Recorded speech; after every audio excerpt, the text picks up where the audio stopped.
welcome to Shadow at Night. This is Monday, February the 3rd, 2025. And on the show tonight, special guest is Wally Daudrich.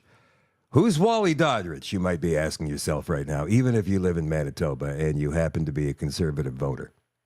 Wally Daudrich is a guy who is running for the leadership of the Progressive Conservative Party of Manitoba. He's the guest on the show tonight, and he's going to join in just a couple of minutes. It's going to be an interesting discussion. Wally is, I had a chance to sit down and have lunch with him about a week and a half ago.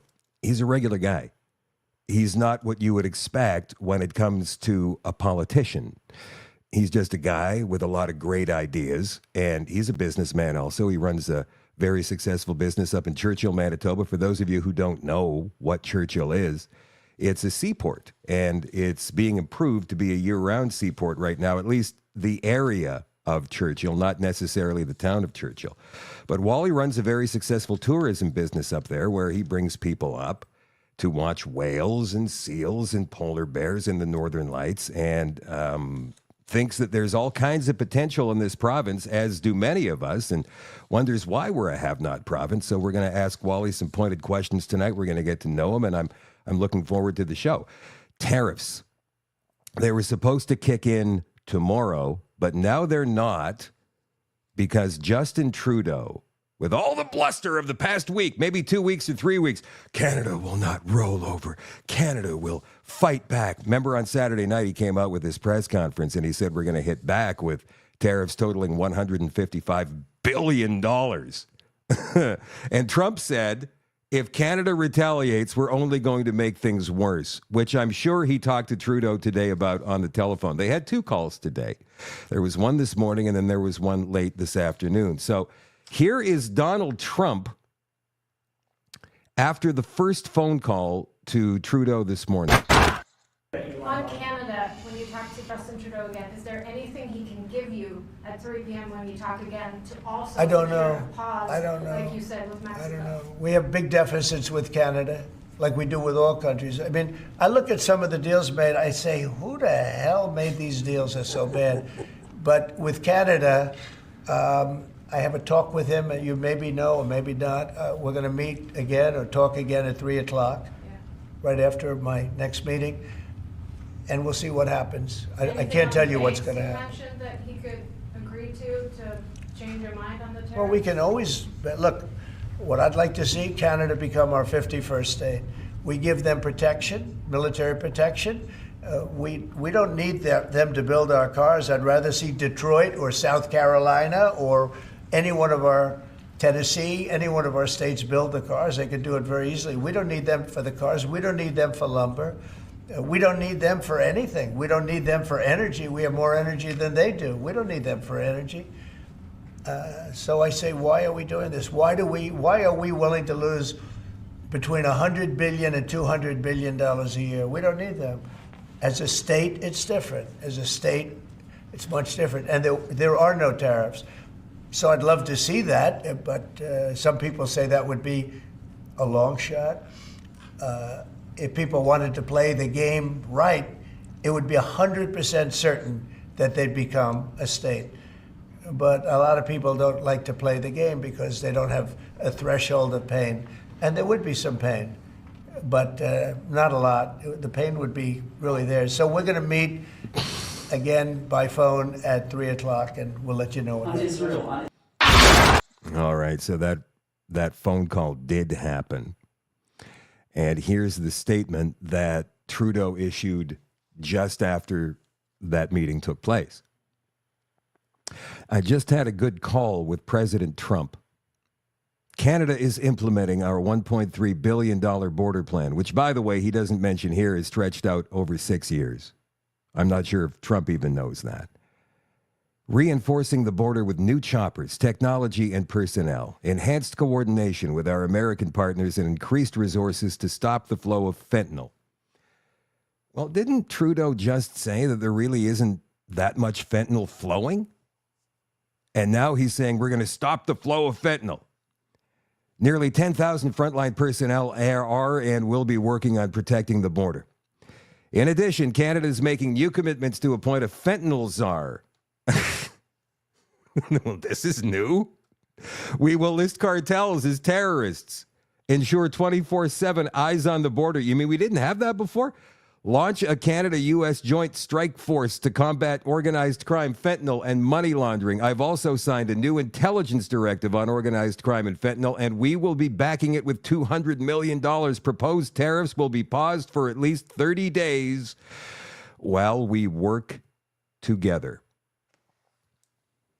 So we've got 30 days to get our together, and if Trump decides we're doing a good enough job, then maybe he'll push off those tariffs for another 30 days, and so on and so on. Wally Daudrich is going to come on with his thoughts on this in just a couple of seconds. Hello, Danielle, watching from St. Malo. Tammy's watching in Chestermere, Alberta. By the way, anybody who is watching from outside of Manitoba tonight, you're going to find Wally a very refreshing person, not your normal politician. And I think Wally represents the vanguard of people who probably should be getting involved at some level in politics, whether it's school trustee, whether it's city or town council, provincial, federal. Get involved. It's not a spectator sport. It's a participation sport. Hello, Kev from CanadaNanoSilver.com, who present this show every single night. Mechanics is watching tonight on YouTube. Hello, Nanya.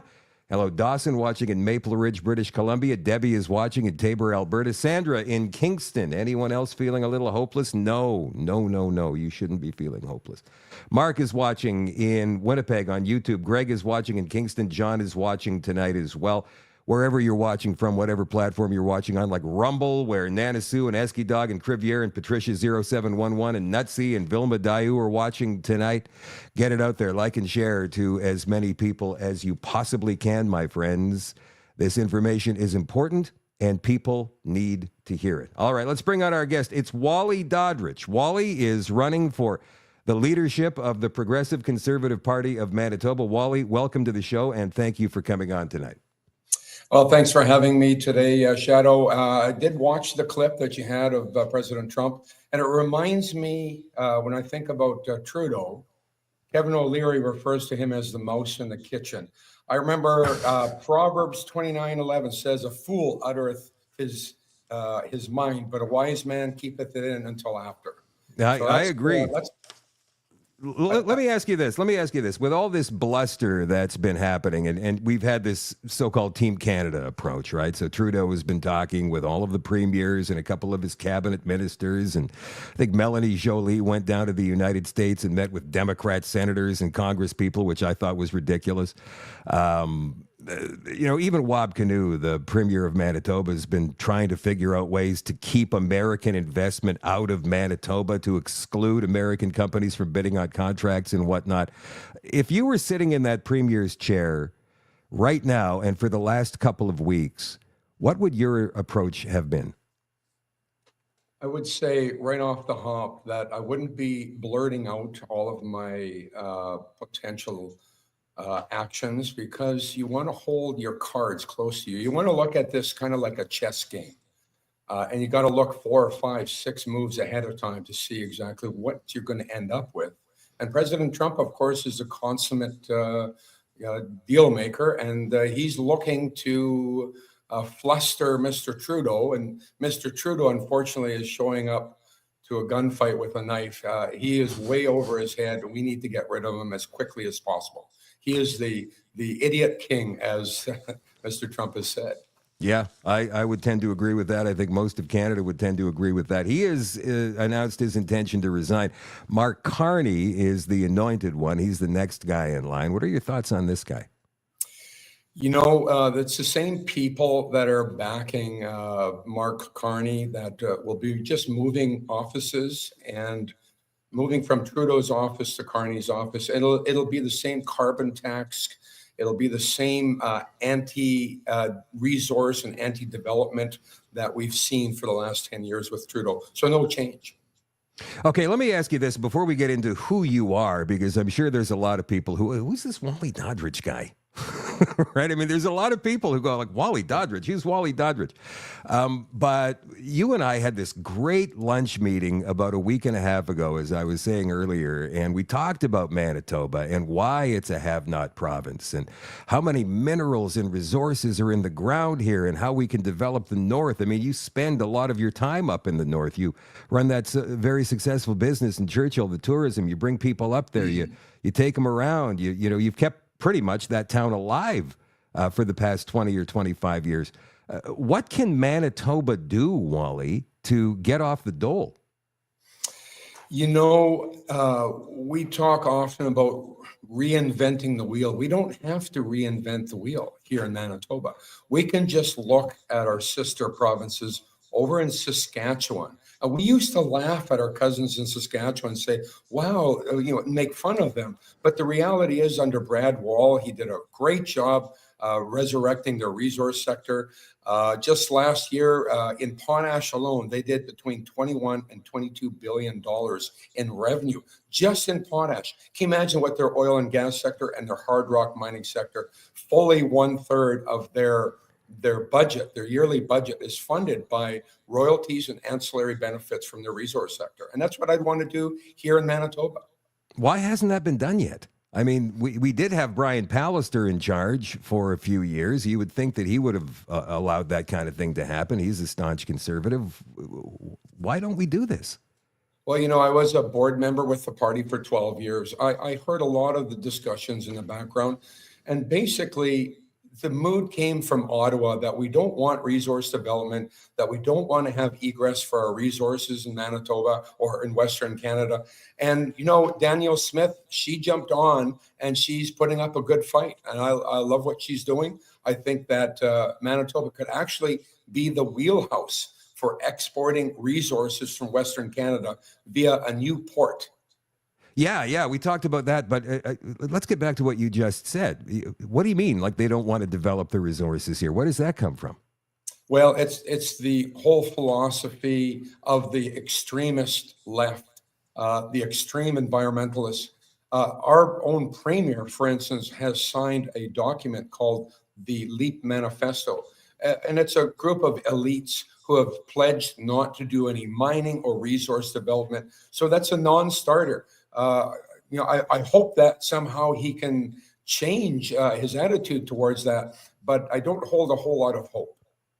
Let's just say that I'm a guy with millions of dollars and I own a stake in Manitoba where there's been some minerals found, whatever they happen to be. And I'm not even sure like what we've got here. I know there's gold and nickel and what do we have here, Wally?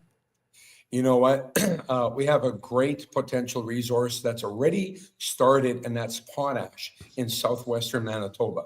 I'd like to see what Saskatchewan has done happen here in Manitoba. Matter of fact, I'm going to talk to my Saskatchewan buddies and ask them, do any of your potash mines dig under Manitoba? Because if they do, we're going to take ownership of that. But also hard rock mining and the project I had just alluded to, it's called Nistanen, and it's a Cree word meaning all of us. So basically, it is an organization, a corporation that is started by First Nations in the Hudson Bay region, and it is a utility corridor which would span 3 provinces, essentially bringing hydroelectricity into Saskatchewan and Alberta.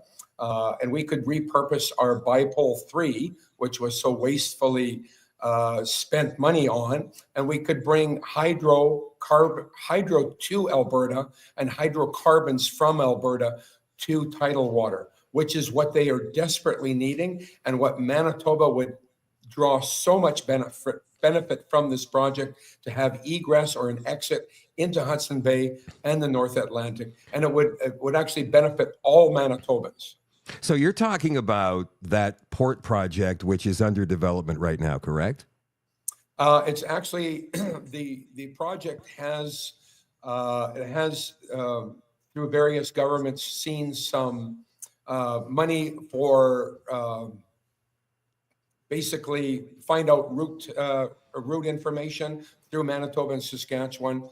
But the project itself needs some federal approval. So that's one of the reasons why I jumped into this role of running for leader is because we need a province on site and we need the federal government on site, because federal government has the jurisdiction over ports in Canada.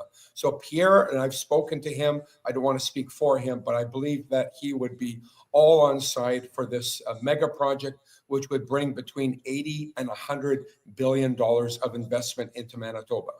That's just with that one project. What if we really got going on the oil and gas? We've got a lot of that here that's underdeveloped too, right?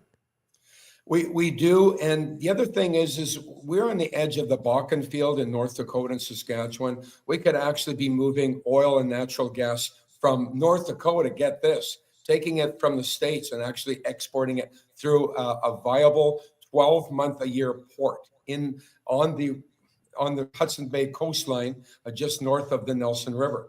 This would benefit everybody, ancillary activity, manufacturing in southern Manitoba, and also, of course, in Winnipeg itself. But the benefits would accrue on all the issues that we are so dire straits for right now. We are basically broke, Shadow. We are broke as a province. And I hate to say it, but we've had years of NDP that have mismanaged our economy here in Manitoba and actually driven corporations out of the province, if you can believe it. Yeah, well, it just seems to me that with so much potential, and this province has always had potential. I mean, the Golden Boy faces north because that's where the resources are. There's a lot of people who don't know that, but that's the reason that the Golden Boy faces that way. The Golden Boy, for you who don't know, is a statue that sits on top of our legislative buildings in Winnipeg. So, Wally, tell us about yourself. Who are you? Where did you come from? Yeah, so, my parents were immigrants. They're actually DPs, which means displaced persons. They both came from war-ravaged countries. My father snuck out of the former Soviet Union with his family in 1928. My mother suffered greatly in Eastern Europe without getting into too much detail. Both of them came to Canada at different times. They met each other in Winnipeg, which, of course, is where I was born and raised here in Winnipeg, which I am right now. I went to Gordon Bell High School and then finished it off at Daniel McIntyre. But I seen that same vision that the Golden Boy has, and that is to go north and to find opportunity. I love freedom, and I grew up with parents who were deprived of their freedom, and so I was taught all the ways to acquire freedom and to preserve freedom, and I'm a freedom fighter. So, a lot of people ask me, and you hear this old title, I guess it's antiquated now, progressive conservative. There's a PC party in Ontario. I think that's the only one other than Manitoba, maybe in the Maritimes. But I don't think those two words in the same title really go together anymore, considering the political division that's happened in the past few years, especially since COVID began. Do you see maybe renaming this party? And I want to get further into what has become of the Progressive Conservative Party of Canada in just a second, but it seems like an oxymoron to me, and you said that yourself. Absolutely. It is oxymoronic. So whenever we use the term progressive conservative, I feel like I'm apologizing for being conservative. And, when the media talks about conservative values, it seems almost like they're talking about alcohol. Like, don't take too much of it, a little bit too much, a little bit's okay, but don't be too conservative. And that has done our movement a disservice. So absolutely, I would be one of the people advocating for it. That would be up to our grassroots, but absolutely, I believe it's oxymoronic, as you stated. So the last leadership vote that we had when Pallister just decided to quit, and the way he quit was almost unprecedented. Normally, when a premier or a leader of a party quits, you wait until they choose a new one before you skedaddle away. But this guy, he took off in, what was it, like a month? He was gone. And then he left the party scrambling to find a new leader, which turned out to be Heather Stephenson. But, there's a lot of progressive conservatives in this province right now who are still very bitter over the way that particular leadership vote went. They say that there was some last-minute ballots brought in, or last-second ballots brought in, or even came out from underneath a table at the final vote. that allowed Stephenson to win this thing. And from then on, I mean, it just seems to have gone downhill. The last election was a disaster for the PCs. How much fixing does this party need? You sat on the board for a long time. You know how it works. What needs to be done? Yeah, so I was on the board for 12 years, and I was one of the guys jumping up and down and saying, we're mishandling this whole shutdown period. A lot of us, it's funny to say now because we went to Saskatchewan for vacations because we were looking for freedom. So I believe there was a lot of palace intrigue during that time, and I don't want to get into the weeds with regards to exactly how everything transpired. But I want to set this straight first, and be careful how I say it. And that is, Brian and Esther Palliser were wonderful, good people, honest people. I want to say that because I truly believe that. But that being said, near the end of his second 4 years, the COVID situation was largely mishandled, and I can say that we had a government or a leadership that was getting into the weeds as far as drinking the Kool-Aid, going a little bit too extreme. We mishandled it. We lost our base as a result of that. I remember back at that time when the party was looking for donations, because obviously a lot of businesses were shut down, and a lot of the people like myself are saying, you're looking for a donation, you're trying to bankrupt my business at the same time. What do you think you're doing? And so it was a nasty time. But this is what I'd like to say to all of that, and that is, I jumped into this race. I jumped into it for a number of reasons. But the main reason I believe why I'm here is because we need an actual conservative leader in our party. If we don't have an actual conservative leader, our party will splinter into 5 different places, and we will not hold power for 2 or 3 terms. And unfortunately, the alternative is too horrendous to think about, either under Mr. Kinew or his eventual successor. So I jumped into this largely to save our party. And if you remember the Reform Party years federally, how we split the vote, we were basically in the wilderness for 20 years. I don't want to see that happening with my dear province. I have a successful business. I have children, and I wanted to bring hope to the small business community and to the conservative community, our freedom fighters, and that's why I'm here.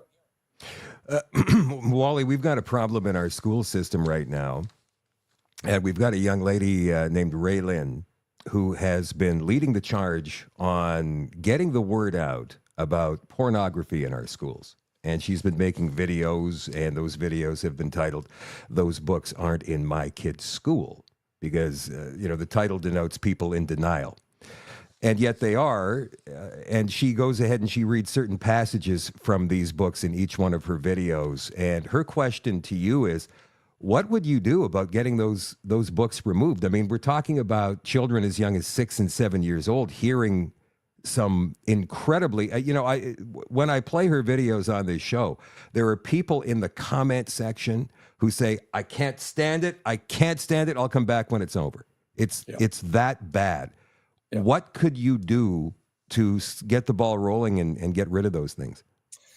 A government led by me would remove pornography from schools, period. Done. I've met her. I've seen what she's talking about, and it's disgusting. People have been trying to track down where it comes from, and they keep getting the runaround. Well, you got to talk to the school board. Oh, you got to talk to the superintendents. Oh, you got to talk to the minister of education. Oh, you got to do this, you got to do that. And every time it's pinballing. Bureaucracy is playing that game, right? Yeah. So when we talk about bureaucracy, I think Wab Kinew is just in the middle of hiring all kinds of new government employees. Like, what needs to be done in that regard? How do we manage the provincial workforce? So I'm assuming, to reiterate, the question is, how do we grow the economy by by hiring more government employees? Could I No, phrase the no, question? no, no. I'm sorry. I'll rephrase it for you. We've got too many government employees. How do we lessen, that burden? Because it's a huge tax burden on Manitobans to have that many. I think we've got more government employees per capita than any province in the country. You- And You're right. The Canadian Taxpayers Federation did put out those stats a few months ago. You can get rid of, I shouldn't say get rid of, you can shrink the workforce, the provincial workforce, just simply by attrition. I believe it's in the neighborhood of 25% per year. So that can deal with that issue very quickly and have people repurposed and put into different departments as needed. Because I believe that if I get in as the premier of this province, that the economy will grow exponentially. And I'm not thinking about just one thing. I'm going to be looking at 10 different things going at the same time, so that we're not just growing in one sector, but we're growing in every sector, and then looking for efficiencies. But we're going to grow that economy so fast that we're actually going to be looking for employees in the long run. But we're at 1.4 million people. And much of our budget, unfortunately, is actually styled for about 1 million people.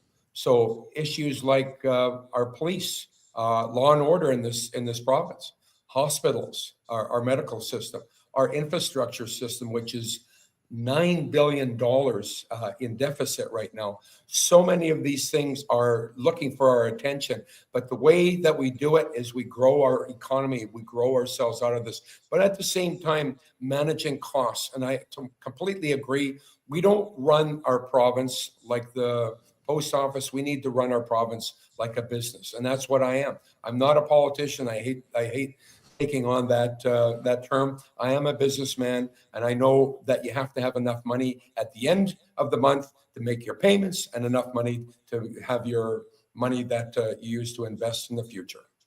Wally, you would have to go up against some pretty powerful public unions. Have you thought about different ways to deal with them?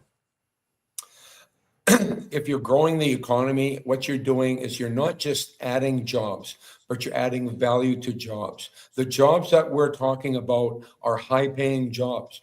And a lot of people in the North want those kind of jobs. Our Indigenous population, you can see a sea change happening in the attitudes of people. We unfortunately had a prime minister for 10 years that changed the mood in this country, unfortunately, to one of entitlement. And we need to, at the same time growing the economy, we need to address the entitlement attitude. And by putting good jobs in our resource sector and in our infrastructure projects that we have slated for Northern Manitoba, I believe that we can deal with both of those issues simultaneously. What's your policy on DEI? And I don't even know how deeply entrenched this diversity, equity, and inclusion policy is in the policies of the Manitoba government. Would you get rid of it immediately? Yeah, so I was at synagogue about a week ago speaking with one lady who worked at one of our schools. And she said, and I quote, "I wish I could hire men for this job," because the positions that she was asked to fill as a supervisor required that she only hire minority females. And that basically, she said, is limiting the scope of who I can hire and what we can accomplish in our school system. But how deeply entrenched is this policy in our province? Is it written in law? Well, Is it just a suggestion? I mean, and like when I talk about this, it comes from the government and the ministers of each whatever ministry, and they don't really run the show, the ministers, right? I mean, it's the deputy minister who makes policy, and this is where we get into the deep state bureaucratic nonsense. So going back in time, when Brian Pallister first got in as premier, we had 16 to 17 years of NDP rule. One of the things that we needed to do, and I believe it wasn't done, at least not sufficiently, and that is to make sure that we have deputy ministers that actually reflect our views. So when we're thinking about changing the culture in government, you can see the gentleman to the south talking about draining the swamp and using terminology like that. And I totally agree that we actually have to put our values into the bureaucracy that we would be leading, and not allowing the bureaucracy to lead the elected representatives, but the elected representatives, which represent our grassroots, our taxpayers. Those are the people that we represent. And so we have to put our values in place and not have the bureaucrats' values filtered up towards us. What about the medical system? I mean, somebody died in an ER a couple of weekends ago, waiting so long. I'm not exactly sure of the circumstances, but that's a terrible headline. What needs to be done? Well, let me just give you a brief story of myself. My daughter needed surgery. The doctors here said it's 2 years out. So I went to All True Health in Grand Forks because I was blessed enough to do this, and took my daughter. We went through a series of tests and such, and the doctor said it needs to be done and quickly. The type of operation she had was serious enough that we wanted good medical care, and it needed to be done in order to avoid her having permanent neurological damage. So out of pocket, we spent a significant amount of dollars to take care of my daughter's health care. So I've done that study of how much money we spend per capita here in Manitoba. It's about $5,500, $5,600 per person, per citizen in Manitoba. In Saskatchewan, which fares much better, they have a budget of $6,600 per person for healthcare. And just for good measure, I checked into North Dakota and how much they spend. And of course, they have a private public system there. And they spend about $1,600 in Canadian dollars per person. So you can see the level of healthcare here in Manitoba. Again, I go back to the premise that we're broke. We look into our wallet, there's no money there. We have to go into our resource sector like our sister provinces, Saskatchewan, Alberta, and do what they've done. We're not reinventing the wheel. We're just looking to see what other jurisdictions are doing successfully, and we can do it. Here in Manitoba, we actually import ideas that are bad. The NDP for years have tried so-called safe injection sites, but to think that bad idea could have been thrown out by the NDP there, we have an NDP government that's brought it here to Winnipeg, and we're dealing with chronic issues of homelessness, which really is another word for drug addiction. Yeah, well, okay, let's get back to the hospitals for just a second, or the medical system.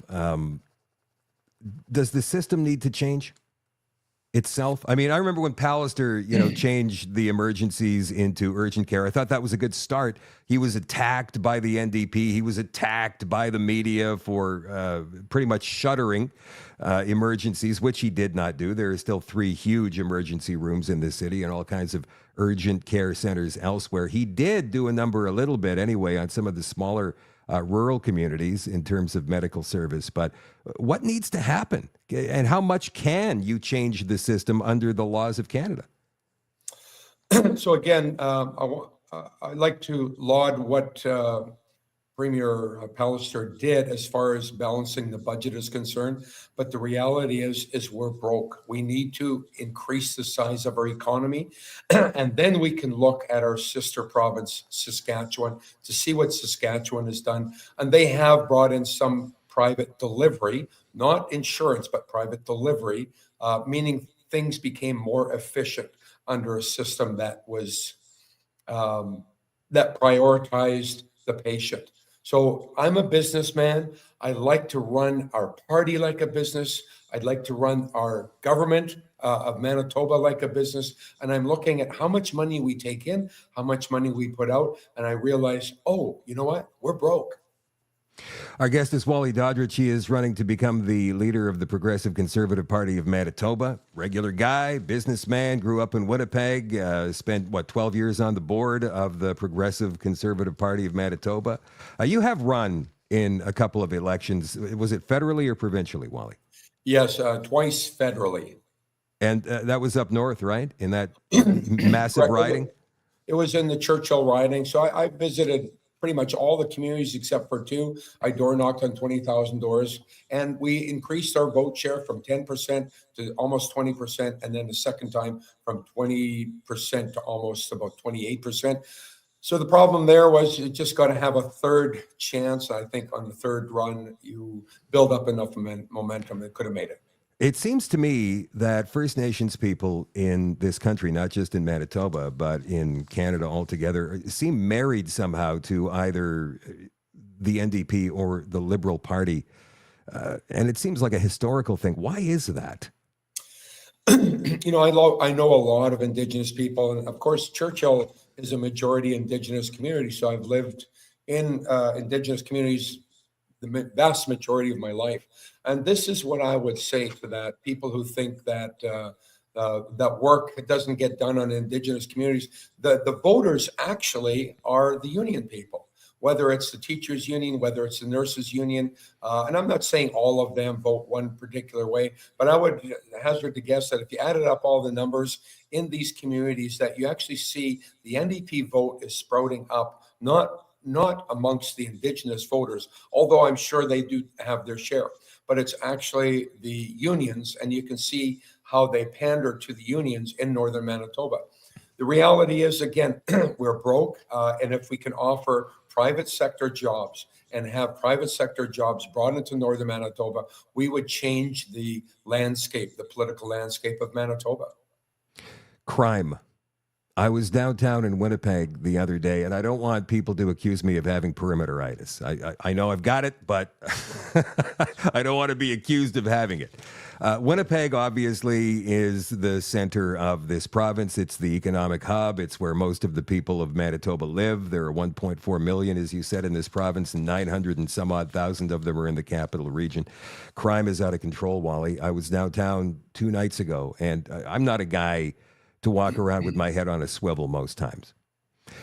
But I got to tell you, I was concerned about my safety the other night walking through downtown. And this was on Saturday at about 8:30. And I thought, wow, how much worse is this going to get? There was a knife fight in front of one of the bars, that one across from the MTS Center there, between a couple of apparently 50-year-old Filipino guys. And there were 3 cop cars there, police tape all over the place. 2 blocks down from there, there were sirens and something else going on. I mean, what can we do about all of this? I've used the term mood, I think earlier in this broadcast. We have a mood that is percolated down from Ottawa. And what it's created is a revolving door justice, where people get arrested, whether it's for loitering, whether it's for drunken, disorderly, public nuisance, and they bring them to the remand center, and it takes about 2 or 3 hours for them to actually file the paperwork, and the police are sitting there the whole time. And my guess is that the attitude that the NDP have here with our inner city area is they just say, sorry you got caught, buddy.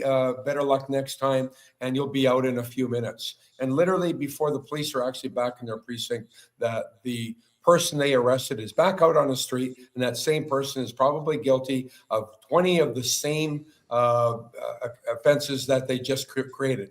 So a revolving door justice is a product of the Liberal Party of Canada, Mr. Justin Trudeau, and he needs to be removed as quickly as possible.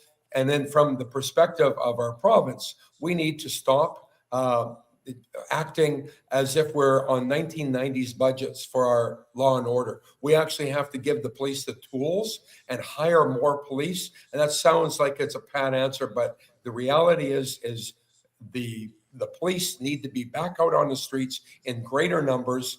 And we can do a lot of things with the homelessness. As I said, it's another term for homelessness, another term for drug addiction. Have you spoken with any police officers at all since you've been running? Have they issued or mentioned any concerns to you, things that they would like to see done? I have. I've spoken to RCMP as well as city police. And one of the issues that was explained to me is that we've had a deficit for so long that we actually have to over budget to allow them to buy the equipment and the things that they need to do their job. This is a dangerous job, especially in the initial stages of trying to change the culture. You have to go in big and bold and with a larger budget. And again, it goes back to the fact that we're broke. Shadow, we're broke. You check your wallet lately, there's no money in Manitoba. I want to get back to COVID for a second, Wally, and I know that I don't want to go too hard on this, but I do have to ask you. You were a board member during Pallister's run as premier, yeah? Yeah. During COVID, and I've asked several people about this, and for some reason, and this is something people want to hear, for some reason people get shy about answering this question, even privately. Brian Pallister is a conservative. He has been a dyed-in-the-wool conservative since he has been in politics. He believes in freedom. He believes in freedom of speech. He believes in all of that stuff. And yet for him to come down with some of the edicts that he came down with during COVID, and it almost seemed, Wally, as though he was being held at knife point in some of those press conferences. I recall one reporter asking him, when they had the reporters calling in by phone or by Zoom or whatever it was, and they only got one question or a question and a follow-up. One of the reporters asked him about ivermectin as a treatment as opposed to the vaccine, and his response was, I would just like to thank the people who provided the rain. We really needed the rain. Do you remember that response? I don't recall, but keep going. He was talking about rain. He completely and totally avoided the question ham-handedly. I mean, it was one of the worst political answers I've ever heard, even worse than anything Trudeau came out with, and he's come out with some stinkers. And during this answer, Pallister sounded as though he was shaky. He was almost in tears, saying things that he didn't want to say. Was he forced into this? Was there pressure from the back rooms to force him to do this stuff? So during that time, during the dark hours of the shutdowns, before the Freedom Convoy, before people started pushing back, I believe that what affected him was, for instance, on Halloween and that time period of that year, we actually had a number of activists going to his private house and laying down and putting headstones and saying, Mr. Pallister is responsible for hundreds of deaths in Manitoba. And that does get to a person if you allow it to get to a person. I do know that the liberal media, the mainstream media, as we like to call it. No, left-wing corporate media. We don't call them mainstream. They're left-wing corporate media. That's what we call them here. Totally agree. That they had an influence on him, and they shouldn't have. I'm not going to get into the emails that I sent him, but he became very irate with myself. Actually had a good discussion with one of our MLAs that was kind of teetering in that direction, and we pulled him back from the brink, and he actually became a freedom fighter later on. And so I was working behind the scenes, trying to get the party back on track and trying to get Mr. Pallister away from the nightly scrums with the doctor at his side, talking about how many people were dying in Manitoba. And without all of the full knowledge of what actually was happening, the left-wing media had a narrative, and they were pushing it because they were actually getting giddy. Look, we get to shut down our country. Look, we get to put the Green New Deal in place. And, they were excited for what was happening. I was aghast at what was happening and fighting back. And again, now that's one of the reasons why I jumped in. I'm a freedom fighter, and I've got to explain to people that my sincerity in this area is provided in the fact that I fought alongside our freedom fighters in Manitoba. You're a man of God as well. You believe in standing by what is right. Is the premier or the leader of any political party really the leader, or are there other voices? And I'm not talking about MLAs or MPs. I'm talking about ultimately, does that person sit at the head of the table? You know, I through all of this, I looked at our constitution. I actually have a team with me as well, looking at what a premier can do and what a premier can't do. uh, I will not skirt the issue that Brian Pallister made a horrible mistake. You know, and we've got that term that we like to use, drink the Kool-Aid, from a man who did led a whole bunch of people astray back in the 1970s. His name was Jim Jones. So the one thing that came out of that horrendous period of time is the fact that we have a cliche in the English language that says he drank the Kool-Aid. And unfortunately, here in Manitoba, there was some Kool-Aid that was being had. And I was one of those people, as I said. I could show you some of the communication that I had with our government leaders, and it almost broke the line of communication. Between you and them, you mean? Yeah, between me and Mr. Pallister, between me and some of the MLAs. I did win some battles, and as I mentioned earlier, there was one of the MLAs who later came out, actually weeks later, came out with a letter stating that his constituents could no longer accept the status quo, and that they come from persecuted backgrounds in foreign lands, and were afraid that what was happening in Manitoba was actually causing angst amongst people, especially people of faith. I mean, I go to church. I actually belong to one of the churches that ended up suing the government as a result of the shutdowns. And I jokingly said back then that if we put a bowl of fruit in front of the church, we could call it Church Co. And you know where I'm going with that, because a lot of businesses were allowed to be open, but churches were shut down. You know, a lot of people talk about the Freedom Convoy in Ottawa, but Manitoba had one. It was minus 35, I recall, and it lasted for, 3 weeks in front of the legislature. Do you know what was going on inside the halls of power and on weekends? I'm not going to say that it was as big as the Ottawa convoy, but I can tell you that on weekends, because I was there, I don't know how many days in a row. Thousands and thousands of people were there. They were playing street hockey. There were concerts. I mean, all of that stuff. What was going on inside the legislature at that point? Did they realize that this thing was getting bigger? Did they try to stop? And I know that Manitoba Justice was around taking pictures, too, of all of the rallies and the events that we were having in the Freedom Days. Are you aware of any of the stuff that was going on in the legislature and the conversations? You know, to get into in depth in the palace intrigue in the ledge, I just know that there were some valiant people who stood their ground,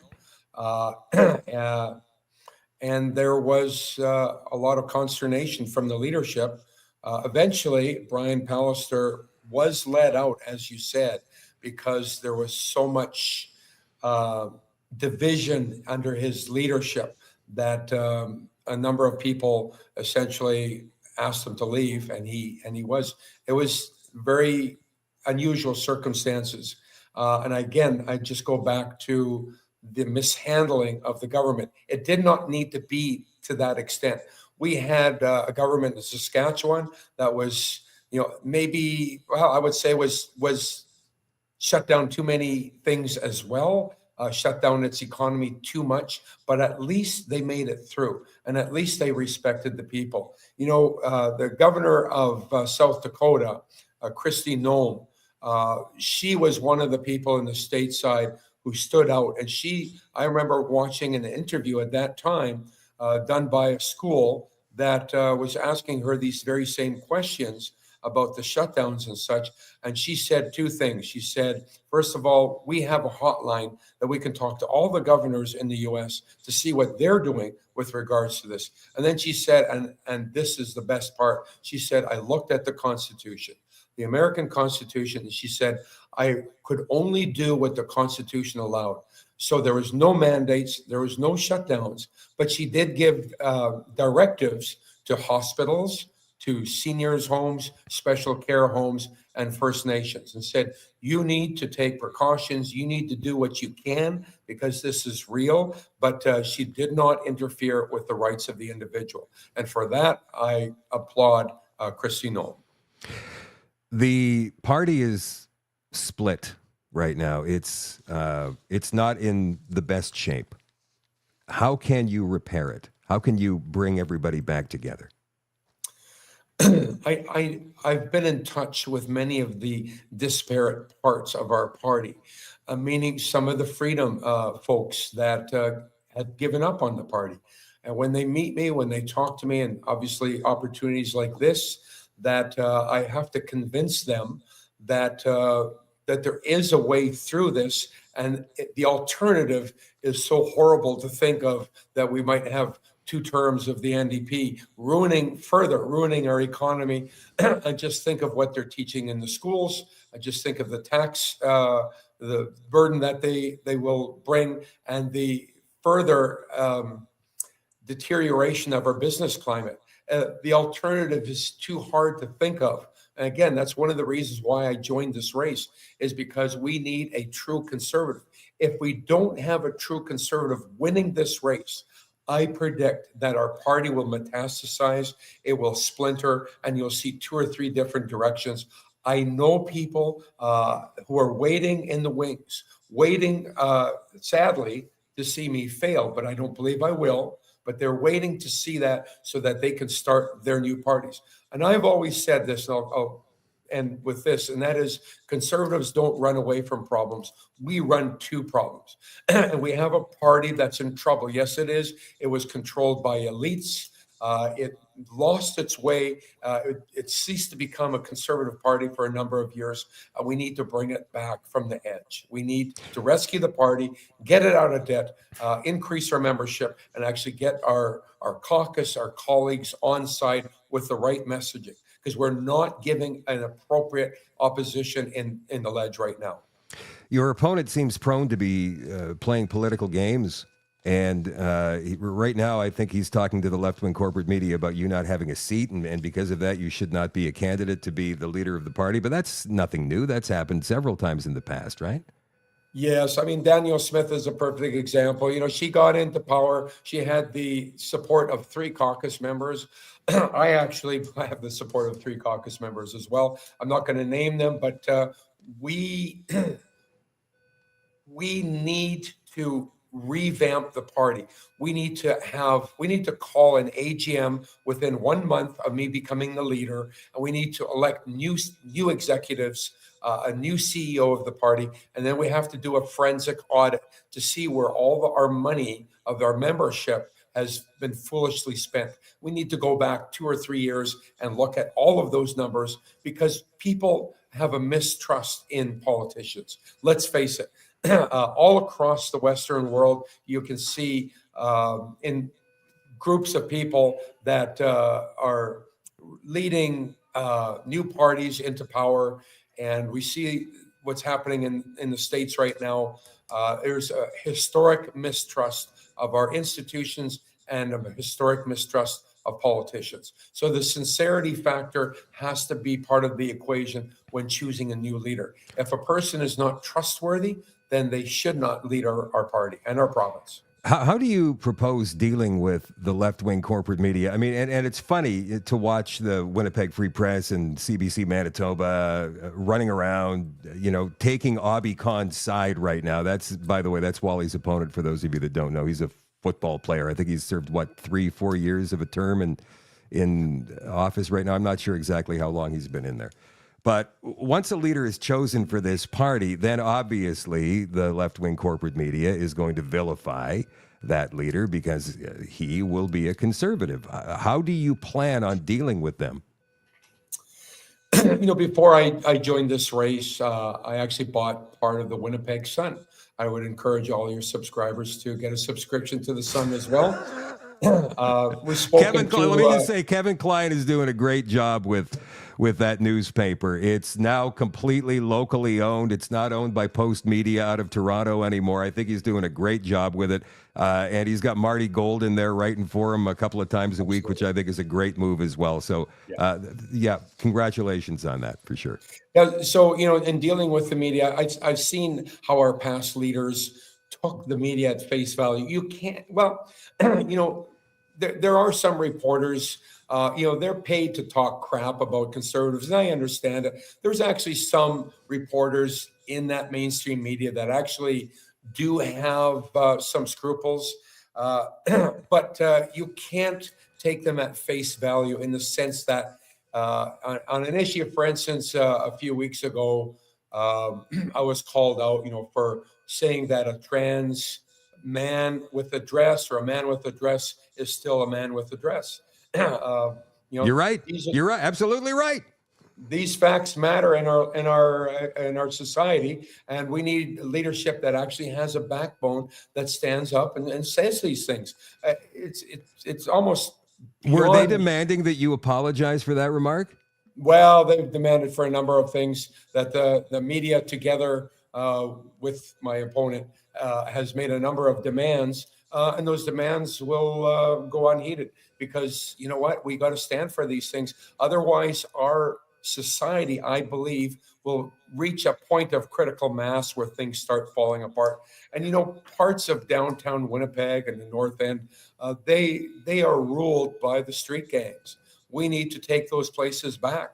And the way that you do it is you actually stand up and you have a backbone and you actually stand for these things, which brings me over to the other aspect of our harnessing our natural resources in northern Manitoba and here in southern Manitoba. If you don't have a backbone, guess what? You won't be able to do those things, but you have to have a backbone. I've proven that I can stand up against the left-wing media, and I'll do it time and time again. And frankly, their bark is worse than their bite. They make it sound like they are the majority, but on issues like trans, for instance, all respect to everybody, equal rights for all. But you know what? Equal rights for all, with no special rights, no special classification of human beings. We just need to stand for what's right. And historically, what conservatives stood for is freedom of speech, your freedom of association, you name it. Freedom is the essence of our conservative movement. What about this movement that the Winnipeg metropolitan region has been making, this privately formed corporation, to try and turn Winnipeg and the surrounding rural municipalities into a 15-minute or smart city, and then all of these rural communities who have been rolling out these plans as well in the past 6 months. I know that Morris has run out this new transportation plan, the same with Emerson. Roblin, Dauphin has come out with one. What is all this anyway? The province employs several civil engineers, and it's within the purview of our civil engineers and the province to develop plans. But rather than putting the heavy hammer and trying to get an agreement so that you can manipulate the outlying bedroom communities time and time again, let's just hammer out an agreement. If a road needs to be twinned, or if there needs to be limited access freeways built in some direction, let's just work together like we historically have. But they're talking about, Wally, I'm sorry to interrupt you. They're talking about property rights. They're talking about transportation rights. In Emerson, they said we need a transportation plan. You know how many people live in Emerson? There's 500 people there. There's not even a stoplight there.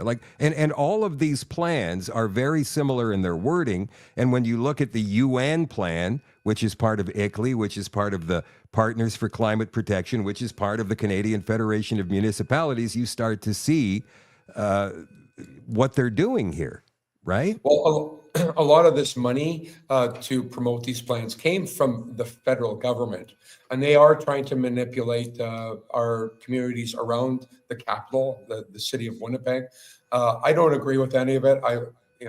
Frankly, I believe it's stopped now, and it's stopped because of the will of the people who have gathered at these events and said we don't want to do it anymore. They still keep rolling them out, though. I mean, the one here in Winnipeg is stopped for now, but they hosted a big event at the Winnipeg Art Gallery last week, and guess who was there? Wab Kinew, the mayor Scott Gillingham, and a bunch of guest speakers, city planners. They're trying to get this UN plan and push it down our throats, which is ridiculous. That's why we need a conservative in government, because those things will not be pushed down people's throats. Okay, one more thing, Wally. This I don't even know what to call. I guess an election, this leadership election. How long does it go? How long do people have to show support for you? Yeah, so I want to call out, first of all, we need people to sign up as members. And we have until the end of this month. So it's just a few weeks away. So you can go to wallyforleader.ca. Is that the number four? Four. Okay, Wally, Yeah, number number four four, for leader. yeah. Okay. And you can sign up on our website. And I would encourage everybody, don't just sign yourself up. Sign up your spouse, sign up your children who are 14 and older, sign up your neighbors and your extended family. This is a numbers game now, and it's all about numbers. If you value freedom, if you value the services that the province should offer, then you would need to vote in this race so that you actually have a conservative leading a conservative party. Yeah. So let's say you win this, and now you go get your seat in some kind of a by-election, I suppose. You become the leader of the opposition in the legislature, and you've got 2.5 years to get the party ready for an election. How would you go about taking these guys on? I mean, they've got all the unions. It seems to me. Now, I know that one of your people was telling me before we went on that the NDP didn't win by too many votes in this last election, so it's not as disparate as people think it is.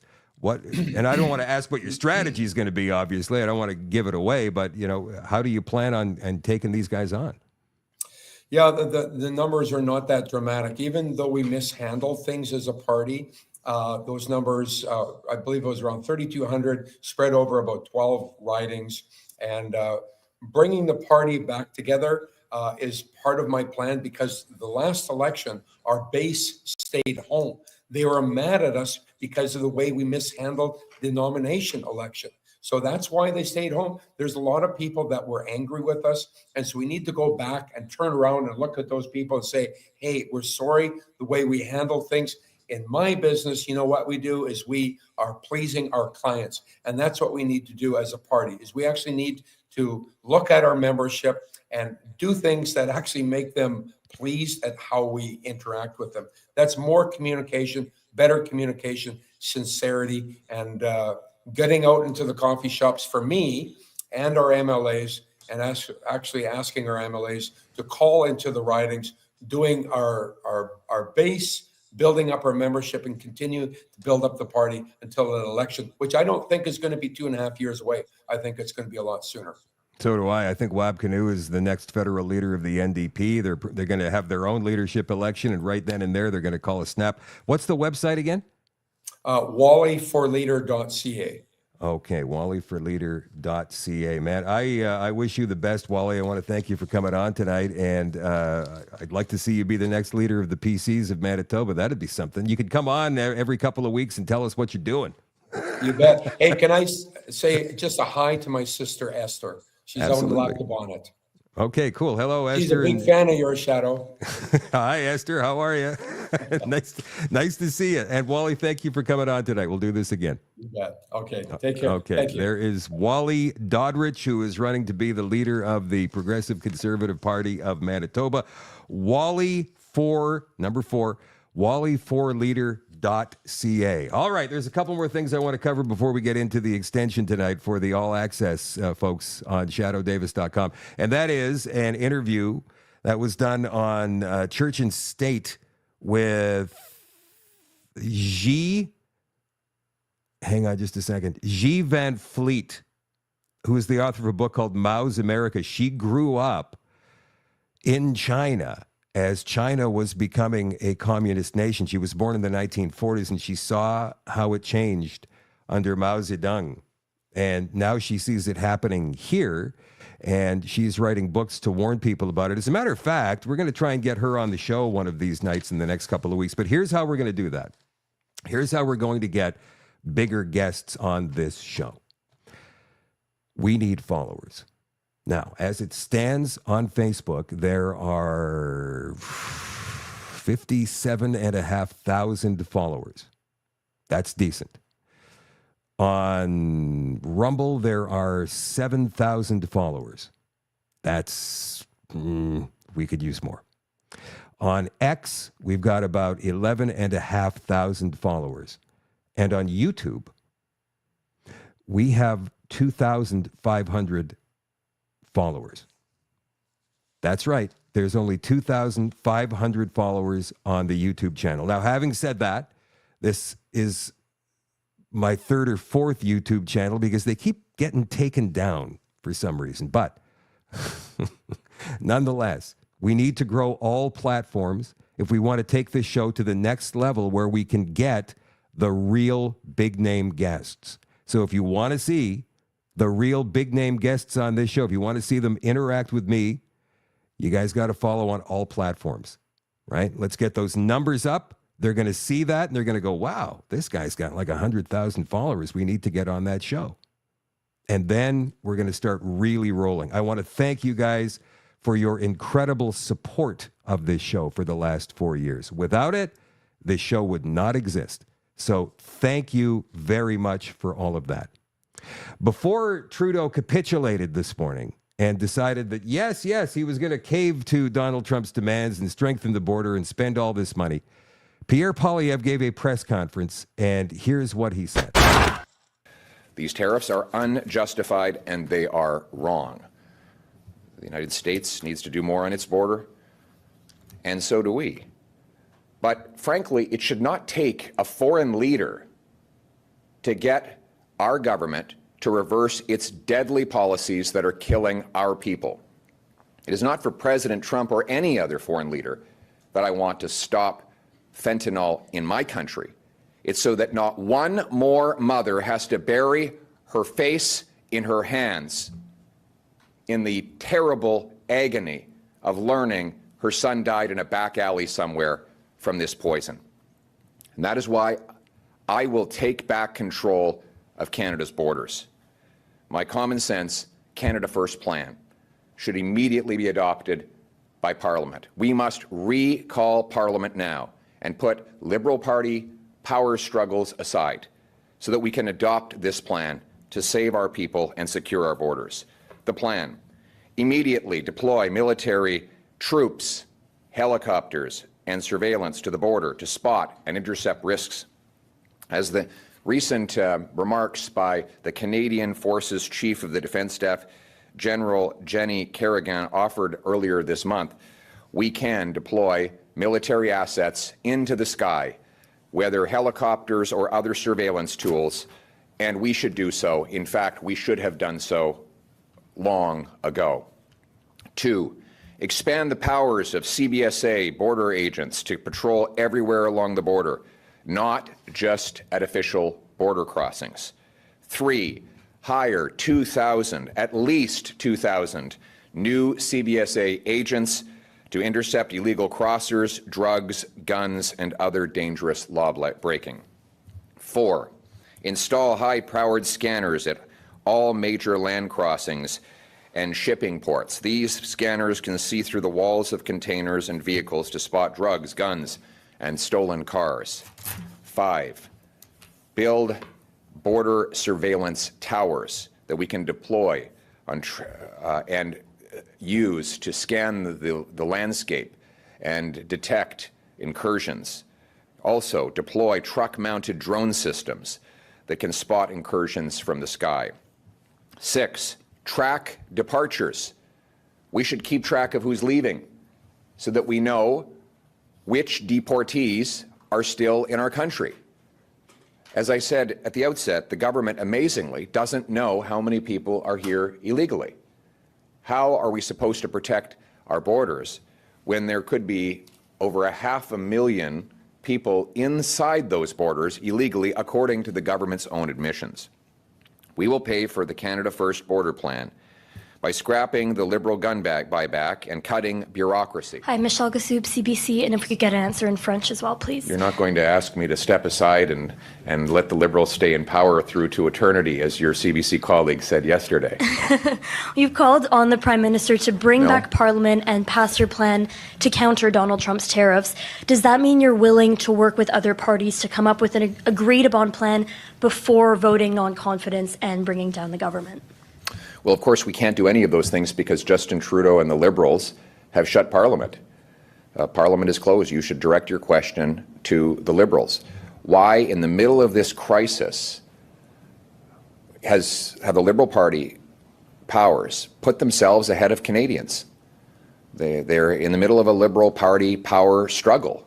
Again, concerned about themselves, their own self-interest, rather than immediately recalling Parliament so that we can pass a Canada First plan like the one I've just laid out. Yesterday, Elizabeth May said that on the federal leaders' call, the Prime Minister said it had become increasingly clear that there was no evidence or further actions on border security that would make any difference. Trump would only double down. Today, Trump is talking about market access for US banks. So what's your understanding of Trump's ultimate goal here, and should concessions like more market access for US companies be on the table? You'd have to ask President Trump what his goals are. He's said he wants to put America first. Well, I will put Canada first. We need a Canada First plan that's good for this country. We need to protect our borders, not to please any other foreign leader. I've been calling to reinforce our border for about 8 years now. I was the first to come out and demand a closure of Roxham Road, where tens of thousands of people entered illegally. I was then the one who forced Justin Trudeau through an ultimatum to finally close Roxham Road. I called for scanners to be put in at all of our ports well over a year ago in order to intercept drugs, guns, and other contraband. I've been saying that we need to have strong borders for years, and I haven't been doing that to please anyone in the White House. I've been doing it to save the lives of our people. That is what it means to put Canada first. You can bet that Pierre Poilievre is breathing a sigh of relief as of this afternoon. Once Justin Trudeau put out that tweet on X that he was going along after the second phone call with Donald Trump, that he was going along with the border measures now, that they were going to fully go all out, working with the United States, come up with a fentanyl czar even in Canada, even though this guy has said he's quitting. And Mark Carney's going to take over, who, by the way, was doing speeches over the weekend. Mark Carney was saying, Canada will never roll over. Canada will never lay down. Shut up, Mark. You're elected to nothing. You don't speak for anybody but yourself. Shut up. All of the Liberals were doing that. All of the NDP were doing that. They were building this Team Canada fever pitch that was going all across the country, to the point where at the Edmonton Oilers Toronto Maple Leaf hockey game on Saturday night in Edmonton, the crowd booed the U.S. national anthem. And I thought, oh my God, oh no, they're taking Trudeau's side, because that's how the Liberals were painting it. They were painting themselves versus Donald Trump, and Poilievre was kind of caught out in the cold, especially after last week when he came out and said, well, we need to do dollar for dollar tariffs, just like Trudeau said. And then he took the time to explain himself a little bit better in the last couple of days. And I think that press conference he gave this morning, coupled with Trudeau's capitulation this afternoon, has saved the Conservative Party for the next election, which is a good thing, my friends. Now, you can say what you want about Pierre Poilievre, and some of you think he's a World Economic Forum member, and some of you think he's working with the Trudeaus and Klaus Schwabs of the world and the two wings on the same bird and all of that stuff. I don't personally think that. I think something different. I've explained that to you before. But if Poilievre and the Conservatives manage to lose this upcoming federal election, and the Liberals win, even with a minority, we're all screwed. Screwed. Period. So I cannot tell you how happy I am that Trudeau knuckled under. This whole Team Canada thing now, it's toast. And that whole big wave of, we will never roll over, Canada's a proud nation, shut up. You guys need to understand that you were pissing into the wind here, that you were using pebbles against a guy who's got like a tank. Canada will stand up strong. $155 billion in tariffs. Really? Really? Well, that should sink our economy in about 2, maybe 3 months, and we will cease to function as a country. Seriously, I don't know if these people who were caught up in this emotional fervor truly understood that. How futile it would have been for Canada to go up against the United States in a trade war, even if we're only talking about tariffs that are 25%.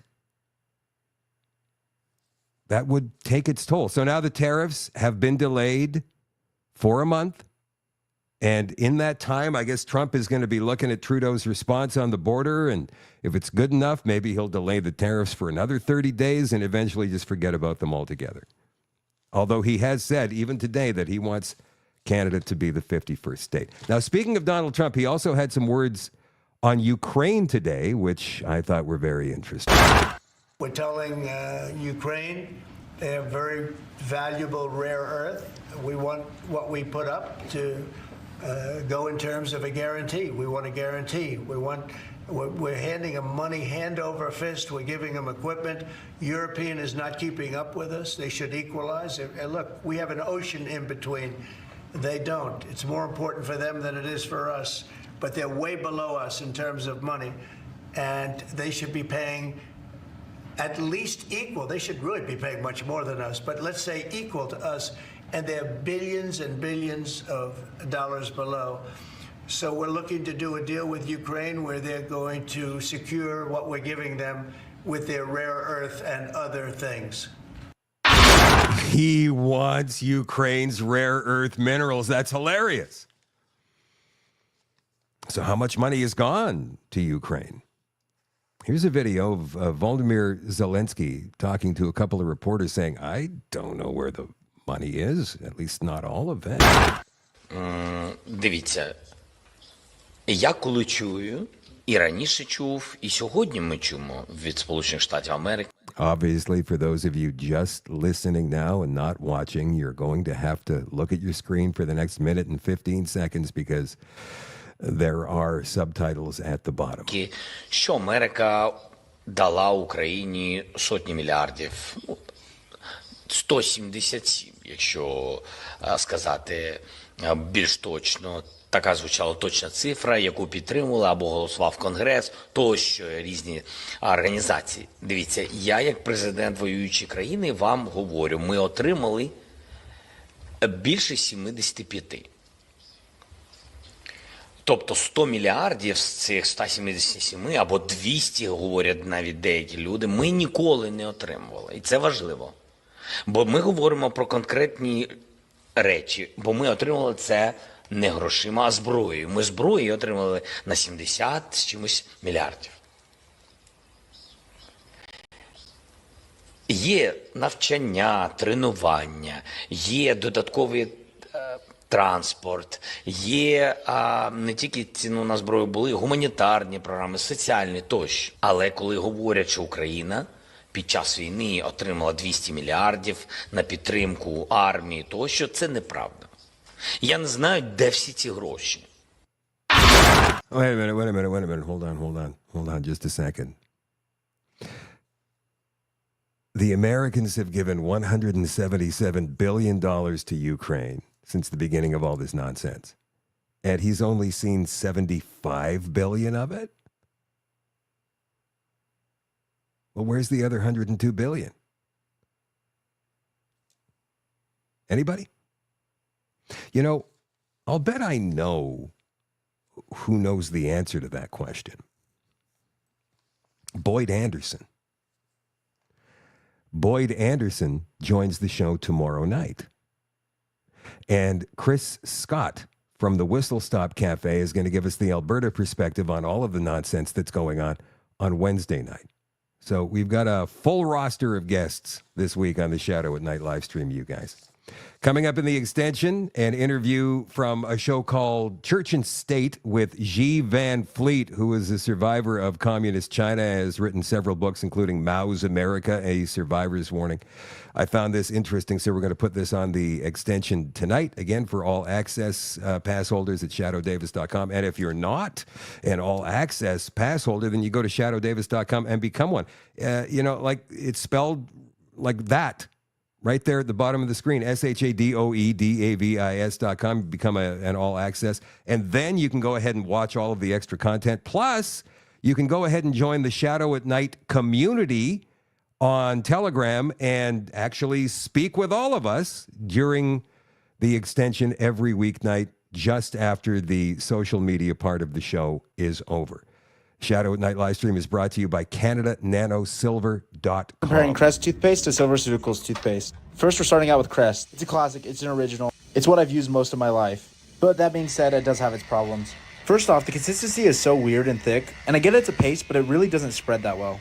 And I must also say that I'm not in love with the taste. I get toothpaste isn't supposed to taste good, but why shouldn't it? But that being said, it does get the job done. Next, we have SilverSuticals. They have 3 flavors, but today we're going with Bubbleberry. And already it smells so good. So I'm excited to see what this tastes like. The consistency is also a lot smoother, and I must say it spreads way nicer in your mouth. This literally tastes like fruit bubblegum. Yeah, this toothpaste was pretty good. I actually went in for seconds, and it's infused with nano silver, so it helps remineralize your teeth and keep them fresh throughout the day. 100% go with SilverSuticals. And here's the results. What's your favorite toothpaste? CanadaNanoSilver.com, CanadaNanoSilver.com. Get a hold of Kevin and Anna through the contact tab on the website, or you can call 204-808-9292. And Canada Nano Silver will also be at the Winnipeg Wellness Expo, which is coming up on Saturday, February 15th and Sunday, February 16th from 10 until 6 o'clock, both days at the Winnipeg Convention Center. All right, so again, that is coming up on February 15th and 16th downtown at the Winnipeg Convention Center. Make sure you're wearing your suit of armor if you're going to downtown Winnipeg. That's it for the show tonight, you guys. I love you all and I appreciate you all, and I'll catch you tomorrow night at 8 o'clock for another Shadow at Night live stream. The extension is coming up in 2 minutes. I will see you there very, very soon. Bye for now.